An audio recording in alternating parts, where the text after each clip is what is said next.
Well, good evening, everyone. Welcome to the program. We've got a lot of news to cover, including an update on President Trump's big, beautiful bill. But we begin tonight with an exclusive story, one we've covered for you here on Stinchfield. The possibility that there was a second shooter in Butler, Pennsylvania, during that assassination attempt on President Trump's life. That Crooks, the shooter, may not have acted alone. He may not have been the shooter at all. Could there have been a second shooter? Well, we raised this question. This movie was set to air this month, be released not far from me in Dallas at the Texas Theater. But lo and behold, after our program here, the producers got an email from the Texas Theater. Let me read it to you. Quote, "Hi, JD." JD's the executive producer, by the way.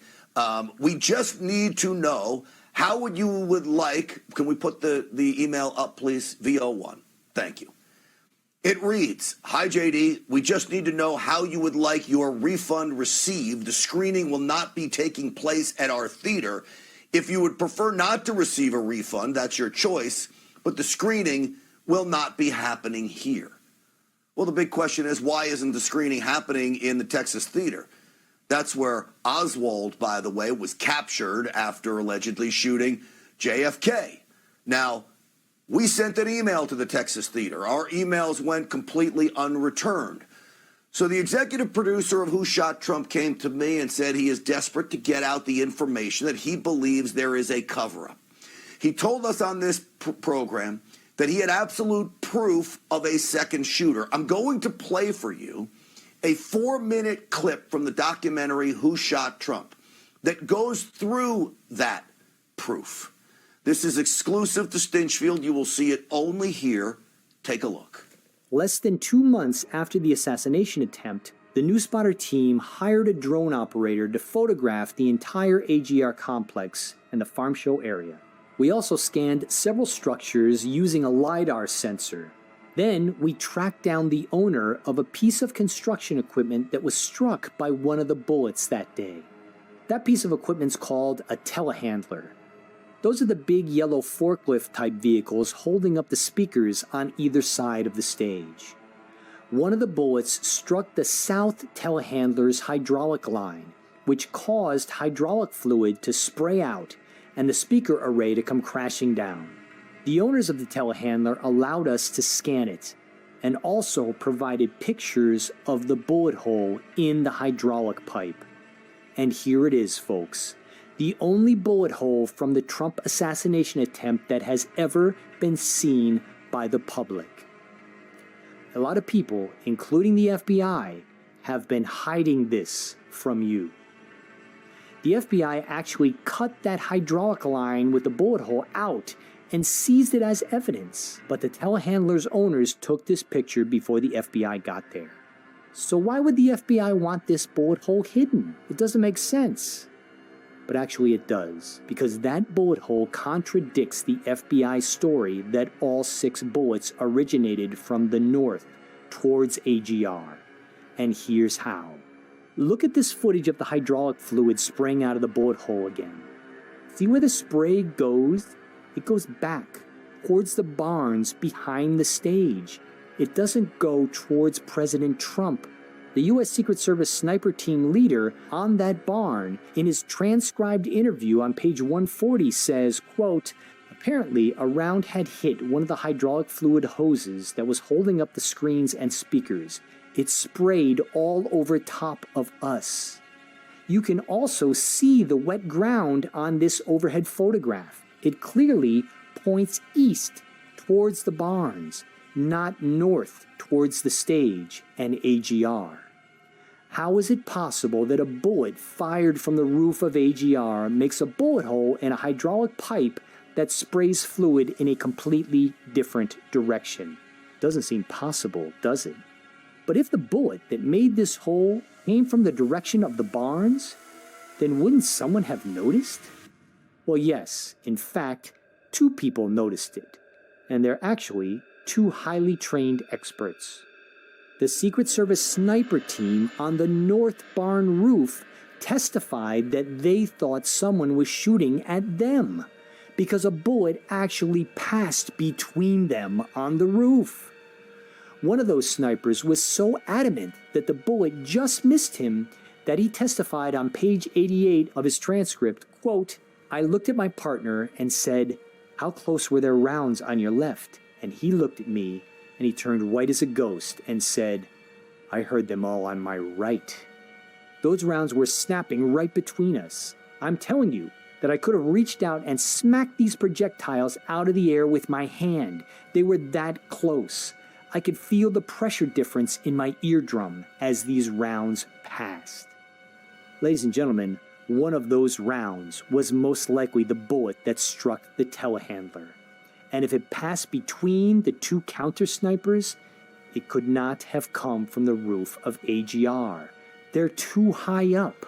If the sniper on the roof of AGR was shooting at the counter snipers and missed, those bullets would have gone high in the air, not down towards the telehandler.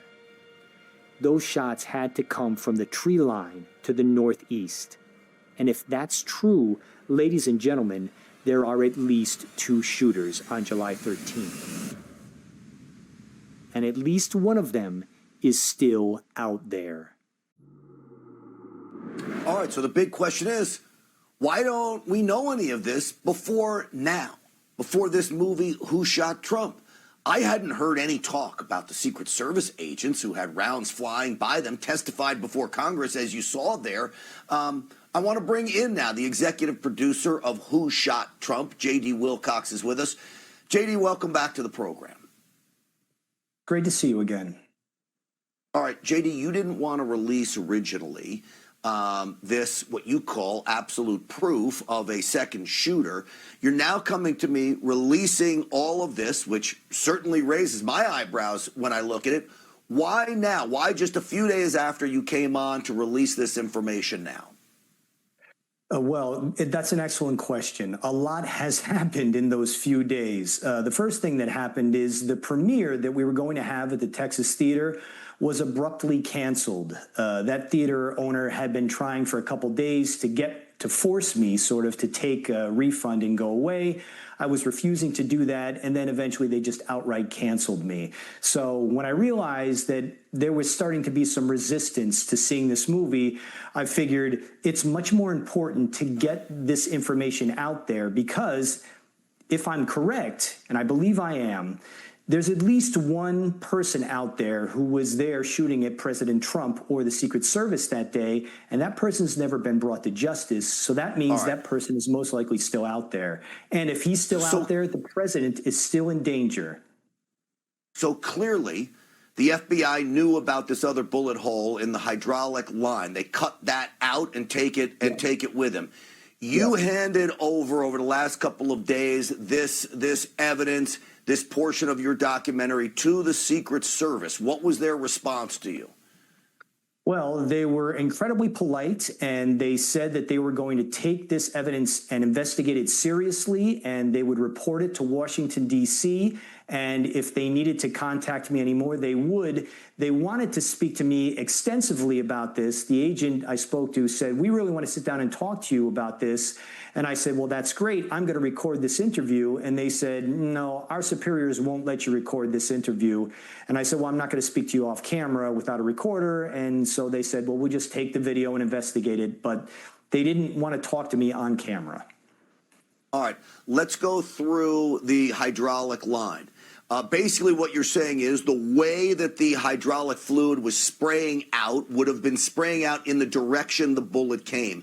Is there any way the bullet could enter and just blow a hole any direction? Had you talked to engineers? Are you pretty sure that this is the case, that it would only blow in the direction the bullet came from? Yeah, we're very confident about that. There is one possible way that a bullet could hit that hydraulic line and spray fluid in a different direction, but if that was the case, it would have to hit it at a glancing blow. And as you can see from that picture, it's not a glancing blow, it is a direct hit. And that means the fluid is going to spray out in the direction that the bullet came from. We actually hired a forensic expert to look at this, and they verified our findings. All right. Is there any way the Secret Service agents could have been mistaken. So the Secret Service agents on the roof, a higher roof than what Crooks is on, say bullets are flying by them. Your thought is, and it makes sense to me as a guy who's been around firearms, if you have somebody shooting up, the bullet is not going to very closely going to be able to hit something that's below that angle. Ultimately, bullets come down, but that would be a long way away. Is there any way the Secret Service could have been mistaken here, or is there any way those bullets could have come from Crooks's firearm? Yeah, we've really searched for a possible way that the bullets that went past those Secret Service counter snipers could have come from Crook's position on the roof, but it's not possible. There's actually a gigantic tree between those snipers and Crooks. It's why those counter snipers never saw Crooks on the roof, because he's hidden by this giant oak tree. And so he would, number one, Crooks would have had to shoot through that tree. He would have had to known where they were and somehow mysteriously saw them through this tree to be able to shoot at them anyway. And as you said, he's below their height. He's shooting up at them. There's no possible way that that bullet, if he shot it, can come back down and hit the telehandler, which is not only to the west of those counter snipers, but it's far below where they are. So there's really, unless physics and math don't work the way we believe they do, there's no way that Crooks could have fired that round. All right, so you believe the shots came from the tree line then.